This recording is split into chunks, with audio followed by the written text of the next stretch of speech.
la parashat Bo, la parashat de la semaine, après que Akadosh Baruch Hu ait amené les 10 plaies en Égypte, Paro décide finalement de renvoyer les enfants d'Israël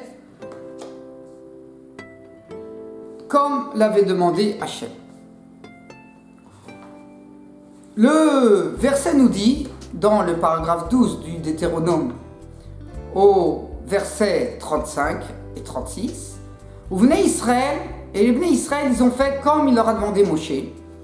Vaïshalou Mitzrayim, ils ont emprunté aux Égyptiens que les kesef, des ustensiles en argent, que les ustensiles en or, ou smalot, et des vêtements, des beaux vêtements.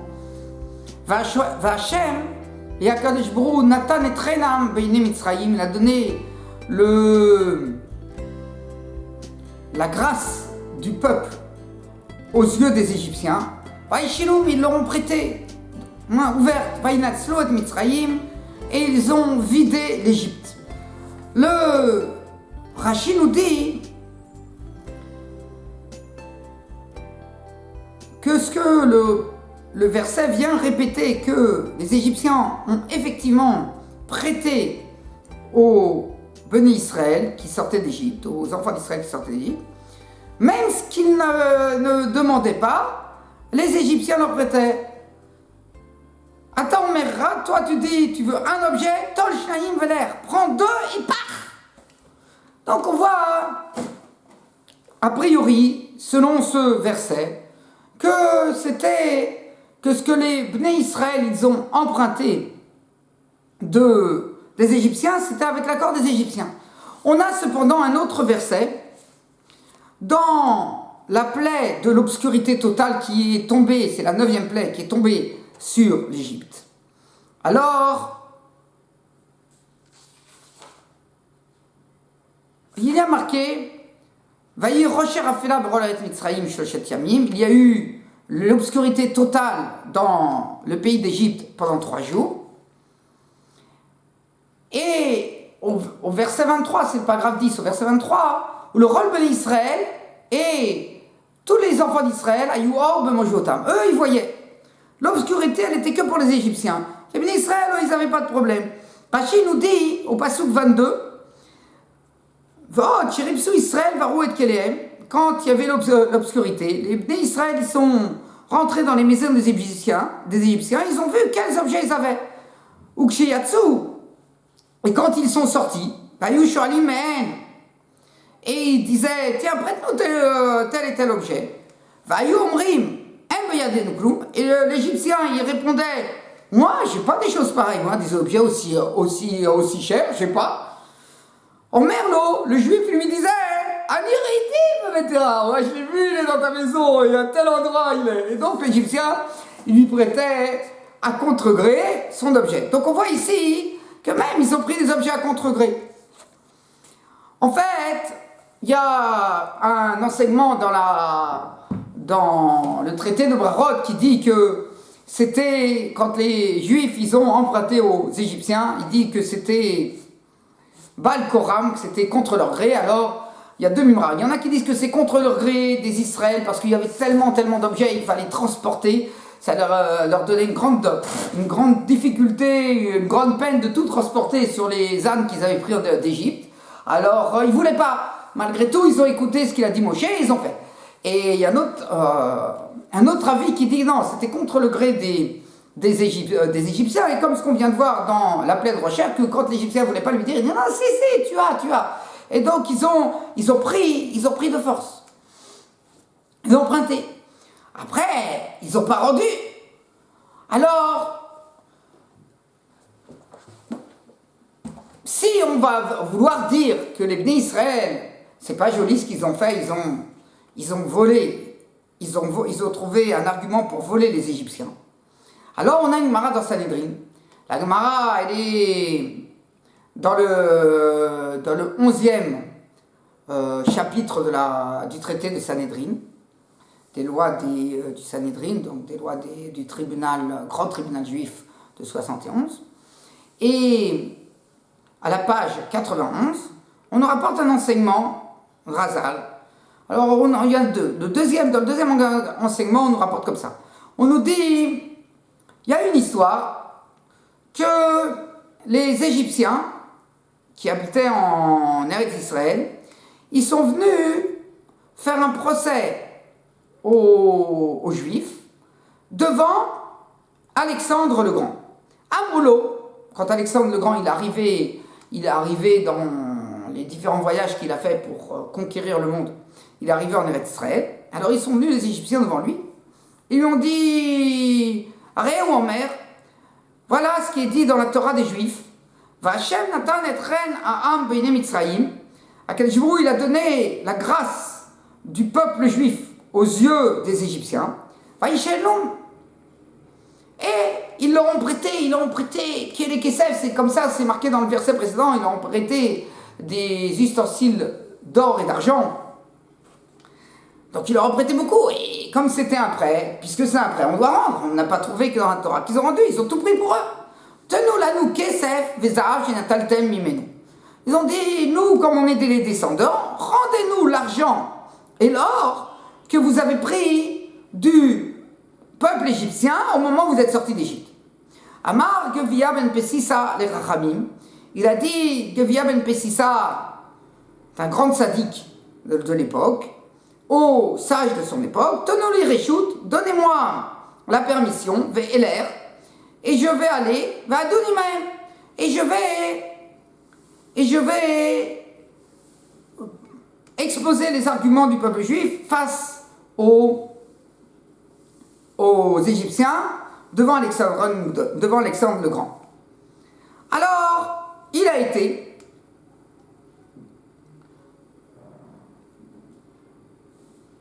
Il leur a dit, ils lui ont donné la permission, il a été. Amarlen, Meranatem Mevim Raya, quelle est votre preuve? Amroulo Minatora.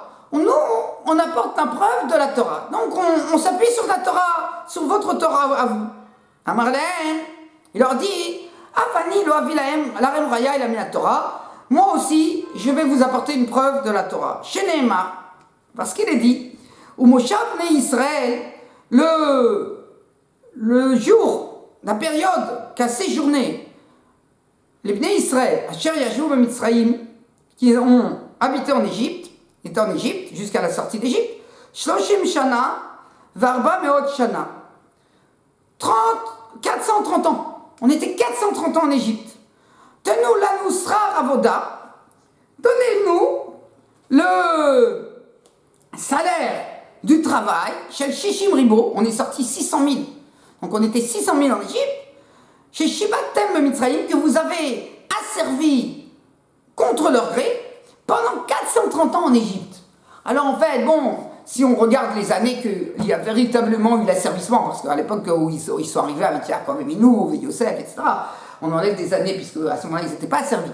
Donc c'était qu'après. Donc même si on retire les années et qu'on trouve les vraies années d'asservissement en Égypte, qui étaient 210 ans, 210 ans, ils ont été asservis en Égypte, alors, et qu'on va faire le calcul du travail de 600 000 personnes, en fait c'était beaucoup plus que 600 000, parce que 600 000 c'était que les hommes. Il faut compter qu'ils ont fait travailler les femmes et qu'ils ont fait travailler les enfants. Alors, et ils ont fait des travaux de force. Alors si on trouve comment les Égyptiens, ils ont fait travailler 600 000 personnes pendant 210 ans, c'est plus en fait. Alors ils ont dit les Égyptiens, attendez, ils ont dit à Alexandre le Grand, ils ont dit donnez-nous 3 jours et on va réfléchir quand ce qu'on peut répondre à Gevia, le fils de Pessissa. Ils ont cherché dans la Torah, ils n'ont pas trouvé de réponse, ils ont abandonné leur champ parce qu'ils ont compris qu'on pouvait leur réclamer beaucoup plus d'argent que ce que les Juifs ils avaient pris, et de cette période, de cette époque-là qui était asservie en Égypte, ils avaient pris, et comme réparation en fait. Et ils ont filé, ils ont laissé leur champ, etc. Donc, comme ils ont tout laissé fiers, donc les Juifs de cette période, ils ont pris les champs de ces Égyptiens-là qui avaient essayé de prendre l'argent des Juifs à l'encontre du droit. En tous les cas, on voit que c'est pas du vol.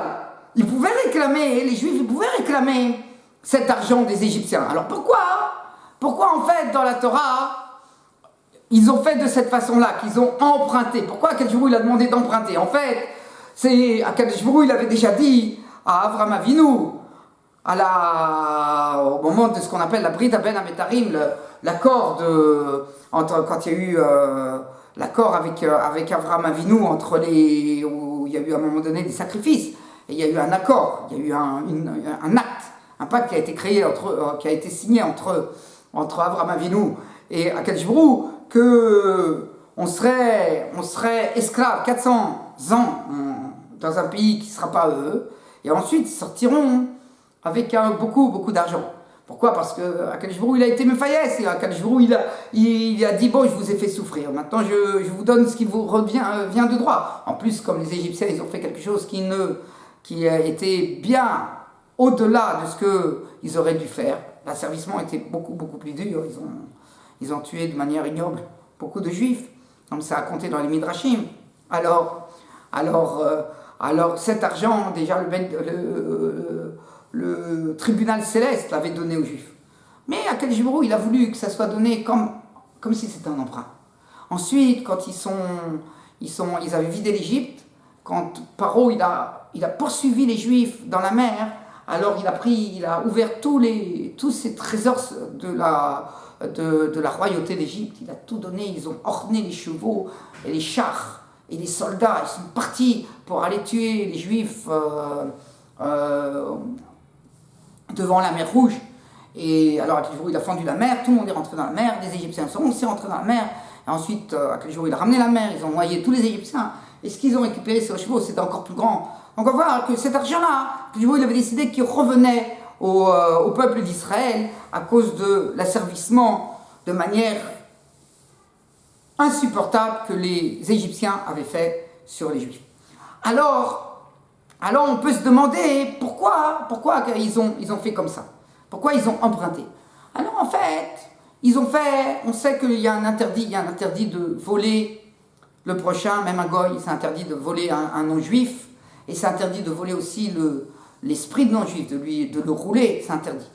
Et là, ils l'ont roulé. Pourquoi ils l'ont roulé? Malgré que bien que ça leur revenait, ils leur ont fait croire pour que les Égyptiens, ils souffrent, ils disent, mais ils nous ont pas ramené tout ça. Et le Paro, il leur a dit oui, ils ne sont pas bien comportés, ils ont dit qu'ils partaient que pour 3 jours, en fait ils se sont enfuis. C'est pas ça qu'il leur a dit à Akadosh Baruch Hu. Et regardez, il leur a pas dit non plus de garder tout votre argent. Il a dit simplement d'emprunter, et eux ils ont eu l'intention de voler. C'est pas bien ce qu'ils ont fait, c'est sûr que le tribunal céleste n'est pas d'accord avec tout ça. Et donc, comme ils n'ont pas fait ce que leur a demandé Akadosh Baruch Hu, on peut les poursuivre et on va gagner. Et comme ça, il les a entraînés à venir poursuivre les Juifs jusqu'à la mer Rouge. Pourquoi il a fait comme ça? Parce que les Égyptiens, au début de l'asservissement, ils avaient dit que on va être plus intelligent que le tribunal céleste. Le tribunal céleste, Akadosh Baruch Hu, il a promis qu'il ne ferait pas de nouveau un nouveau déluge sur les nations. Donc on sait que Akadosh Baruch Hu, quand il juge une nation, il les juge. Ce que tu as fait, je te refais exactement la même chose. Alors nous, ce qu'on va faire, on va noyer les Juifs dans le Nil, les petits-enfants, ils vont les noyer dans le Nil. Et donc, quand on va les tuer par l'eau, Akadosh Baruch Hu, pour nous rendre ce qu'on a fait, il doit nous amener, nous noyer aussi. Ça, il ne peut pas faire, parce que c'est interdit, il n'y aura plus de déluge.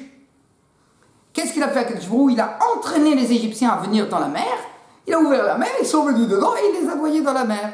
Donc, de la même manière, ce qu'ils ont fait aux Juifs qui les ont noyés, Akadosh Baruch Hu, il leur a ramené, il les a noyés. Donc ça, c'est ce qu'on apprend, c'est ce qu'il voulait faire Akadosh Baruch Hu. Mais en tous les cas, on voit qu'on a un sujet qui s'appelle voler une personne pour le faire souffrir. On a dans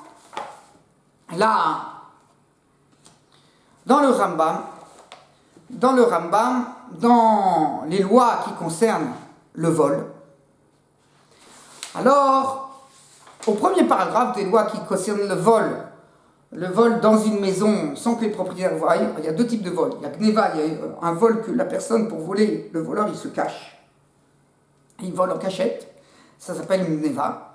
Et il y a du vol que la personne, il vole devant tout le monde sait qui est le voleur, mais il est tellement puissant que, alors, la personne, il dit, ouais, qu'est-ce que je peux faire? Alors, en tous les cas, là, on est en train de parler d'un voleur qui vole en cachette. Il dit, Assur lignov kol shehu min din Torah. C'est interdit de voler en cachette.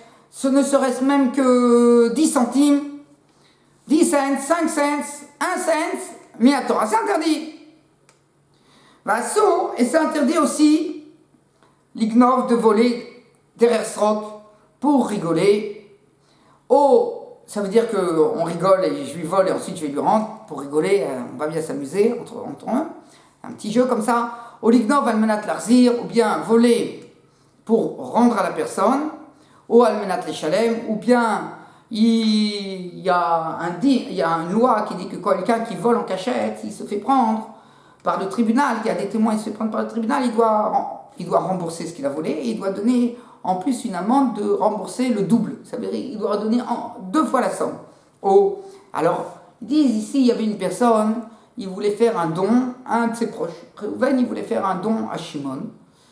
Et Shimon, lui, il tient le principe que celui qui ne veut pas recevoir des cadeaux, alors il va vivre.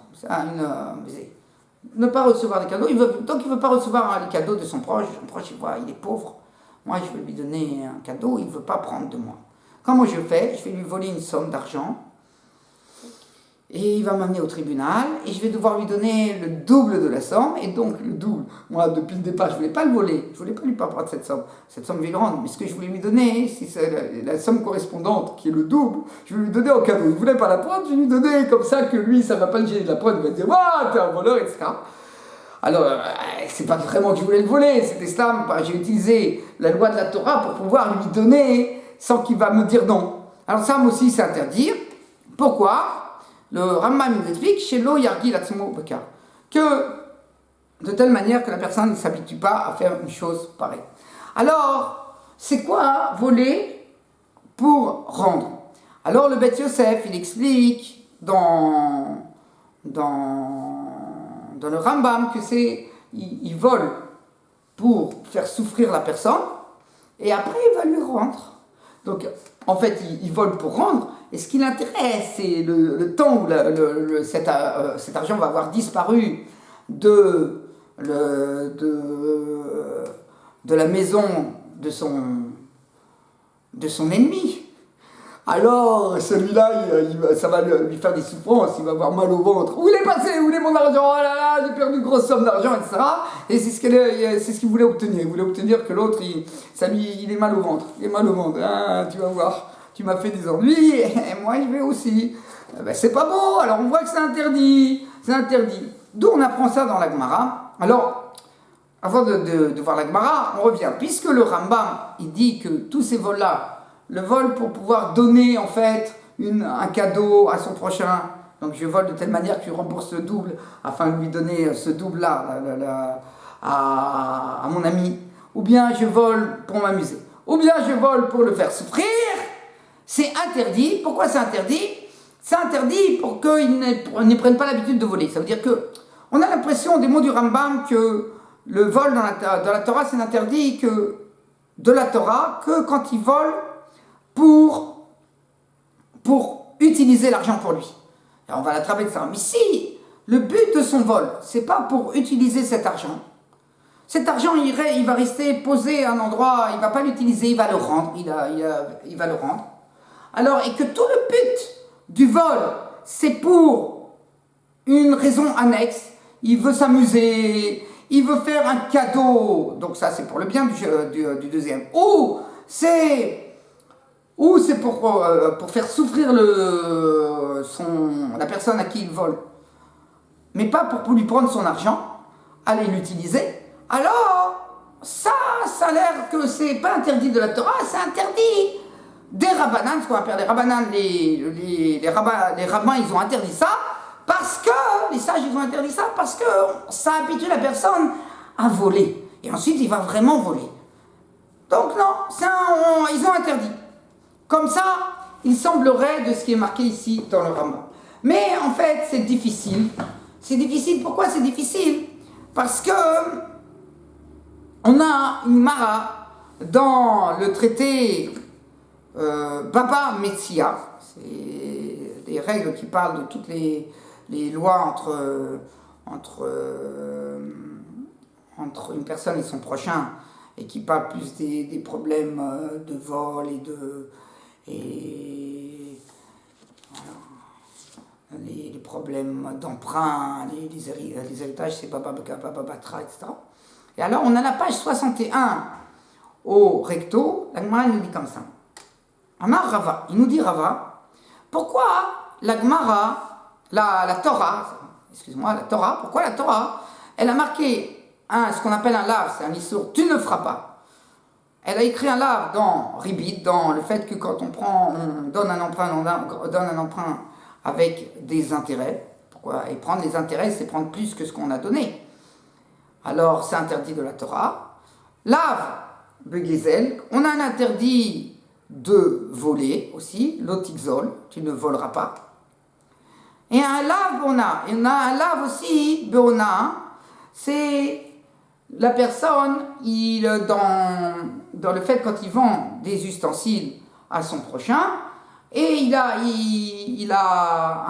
s'est trompé dans le prix, ou il le savait, dans le prix de l'objet. Quand il le vend par exemple, il vend un litre de lait à 2 euros, ou à 1 euro, on va dire que c'est 1 euro, je ne sais pas quel prix, donc il vend le litre de lait à 1 euro, alors il le vend à 2 euros, et en fait ça valait que 1 euro, donc il a augmenté le prix de 1 euro, cet 1 euro, donc il a pris, puisque le prix du marché c'est 1 euro, et lui il a demandé 2 euros, donc ce 1 euro c'est en trop, puisque c'est le prix du marché c'est 1 euro, et donc il doit restituer ce 1 euro, c'est comme s'il avait volé cet euro-là, bien que ça lui arrivait dans les mains pour une vente, malgré tout, puisqu'il n'avait pas le droit de réclamer cet euro supplémentaire, alors il doit le rendre. C'est aussi du gezel. On dit, tu ne dois pas faire ce qu'on appelle une survalue au moment d'une vente.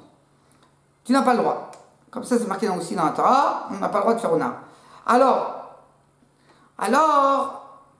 on aurait pu l'écrire, et dit chacun, il a son ridouche. Ribit, un emprunt d'intérêt, c'est un interdit, c'est radage, c'est nouveau, on n'aurait pas appris nous-mêmes. Pourquoi? Parce que la personne, il lui donne de son plein gré, il sait qu'il va lui donner, qu'il lui demande pour lui faire l'emprunt, il lui demande de redonner plus d'argent quand il va rendre que l'argent qu'il a reçu, mais il sait que sinon il peut pas prendre, alors il est d'accord pour recevoir l'emprunt. Alors il a pas alors on aurait dit que ça c'est permis. Mais comme, en fait, puisque c'est pour prendre emprunt, on n'a pas le droit. Pas le droit. Alors maintenant, il y a un autre lave. Dans Gezel aussi,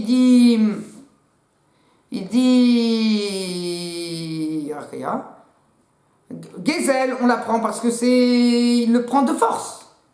Dans Ribit, dans un emprunt, il lui donne des intérêts, il est d'accord. Tandis que du Gezel, volé, c'est de force, il prend de force. Et on a c'est autre chose. On a c'est que il savait pas qu'on l'a roulé, qu'on lui a demandé 1 euro supplémentaire. S'il savait, il aurait été morel, pour 1 euro. Donc c'est le problème qu'il ne savait pas, et donc il n'a pas pu dire, c'est pas grave. C'est ça le problème. Alors il y a une loi dans la Torah qui dit que c'est vrai, on ne peut pas apprendre l'un de l'autre, parce que chacun de ces interdits-là, il a une particularité. L'un, c'est parce que c'est contre son gré, l'autre, c'est parce que il a quand même accepté, il est d'accord, et le troisième, c'est parce qu'il ne sait pas. Alors, mais peut-être qu'on peut apprendre un de deux. Et en fait, la Gemara dit, oui, on ne peut pas apprendre un de deux. On aurait pu marquer le ribit, il donne un intérêt. C'est interdit de prendre un intérêt, un emprunt. Et c'est interdit aussi une vente. Une vente avec une survalue. Et j'aurais appris de ces deux-là que si tu venais dans la survalue, c'est parce qu'il ne savait pas, mais dans le ribit, il savait. Si j'apprends du ribit, c'est parce qu'il est d'accord. Dans la survalue, il n'était pas d'accord puisqu'il ne savait pas. Et donc, on apprend de là que c'est interdit de prendre de l'argent et que la personne, parce qu'il le vole, c'est du vol. Moi aussi, j'amène les gezel. Alors, pourquoi on a amené le gezel? Alors, on nous dit le gezel, on a mis pour ça. Et ensuite, la Gemara, elle nous dit au verso. Elle nous dit, pourquoi il y a marqué l'otignovu, tu ne voleras pas en cachette. On apprend aussi que c'est du vol, c'est interdit.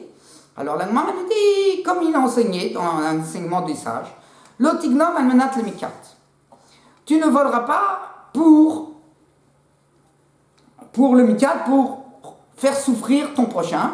L'otignov almenat le shalem, tachloumé qui est fait. Tu ne voleras pas pour donner le supplément, le double, et que tu veux lui faire un cadeau. Et donc on voit que c'est marqué noir sur blanc dans la Gemara, que c'est interdit de voler pour donner un cadeau, ou c'est interdit de voler pour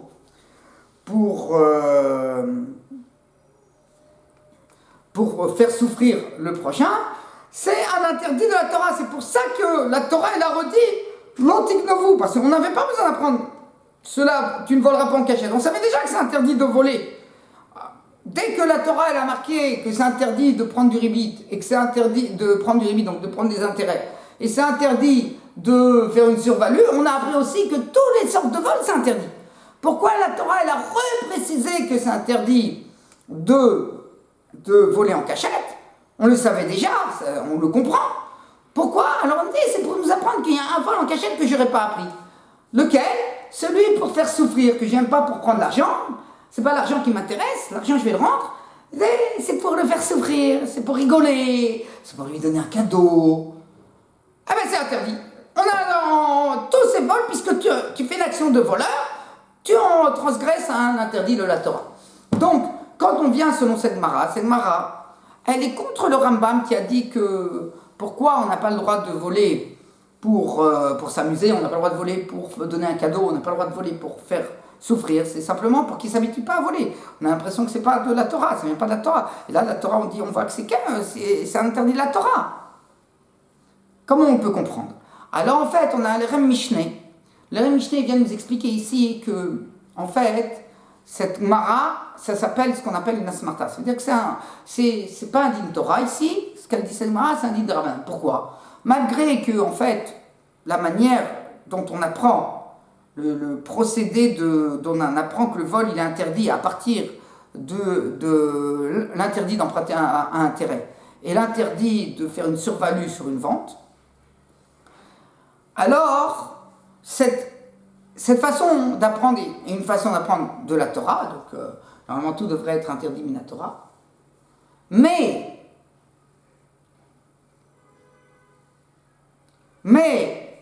ici, pourquoi c'est pas Minatora?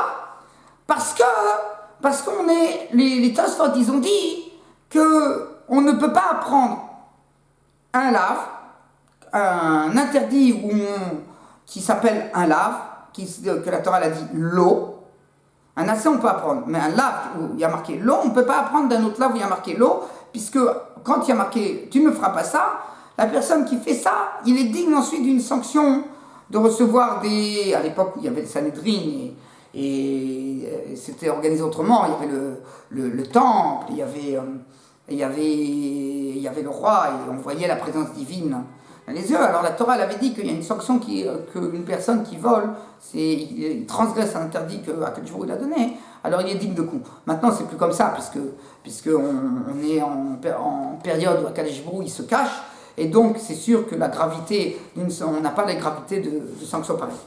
Donc, mais à l'époque d'Agmark c'était très grave parce que Akadosh Baruch Hu il était dévoilé dans le monde, alors les sanctions étaient plus graves, et donc un lave qui est punissable d'une sanction grave, du coup ça s'appelle une sanction grave, alors on n'apprend pas un lave d'un autre lave. Donc puisqu'on n'apprend pas, même de deux laves, on ne peut pas apprendre un troisième.